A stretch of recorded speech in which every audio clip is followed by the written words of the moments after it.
Assalamualaikum warahmatullahi wabarakatuh. Halo sahabat, saya Awal Zikri, mahasiswa PGMI di IAIN Zawiyah Jodhkalalangsar. Pada kali ini, kita akan membahas pelajaran IPAS pada bab 7 tentang bagaimana mendapatkan semua keperluan kita dengan topik aku dan kebutuhannya. Setiap makhluk hidup memiliki kebutuhan. Misalnya, kebutuhan paling mendasar adalah makanan dan tempat tinggal. Namun, setiap orang juga memiliki kebutuhan lainnya yang berbeda-beda. Kakak, Radit, kebetulan sekali nih Dit, kamu tahu nggak kebutuhan manusia itu apa saja? Tentunya makan dan minum lah kak. Kamu ini hanya tahu makan dan minum saja. Hehehe. Terus emangnya apa lagi kak? Nah, dengerin kak jelasin ya. Oke kak, teman-teman ikut dengar juga ya. Kebutuhan manusia itu terdiri dari 3, yaitu kebutuhan primer, kebutuhan sekunder, kebutuhan tersier.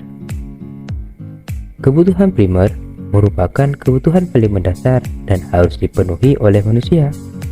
Kebutuhan primer merupakan kebutuhan yang menjadi prioritas utama dalam hierarki kebutuhan manusia, seperti makan, minum, pakaian, rumah, dan lain sebagainya.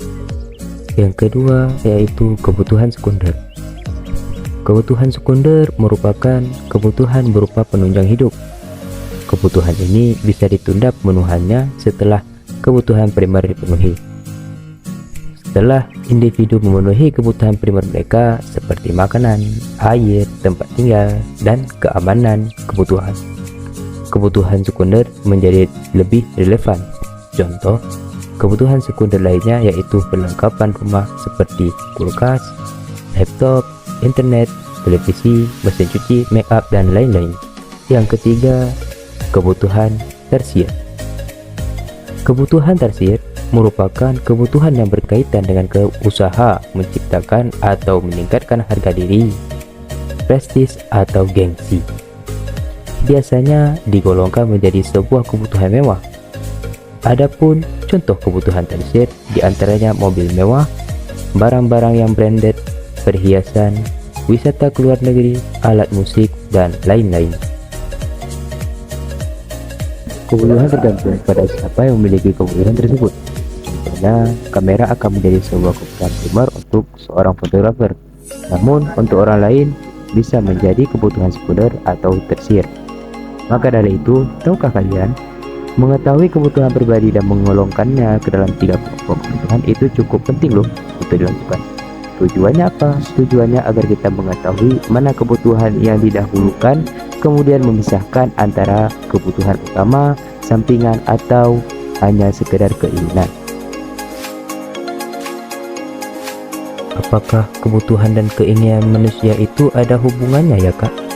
Kebutuhan dan keinginan manusia itu adalah 2 konsep yang terkait, tetapi memiliki perbedaan yang penting. Yang membedakannya itu apa kak? Kebutuhan bersifat objektif, sedangkan keinginan bersifat subjektif, yaitu dipengaruhi oleh budaya, popularitas, dan lingkungan tempat tinggal. Jika kebutuhan memprioritaskan fungsinya, maka keinginan lebih mengutamakan kesenangan yang akan didapatkan. Nah, sampai sini paham kan? Ya kak, paham. Makasih ya kak. Oke sahabat-sahabat, terima kasih telah mendengarkan penjelasan saya.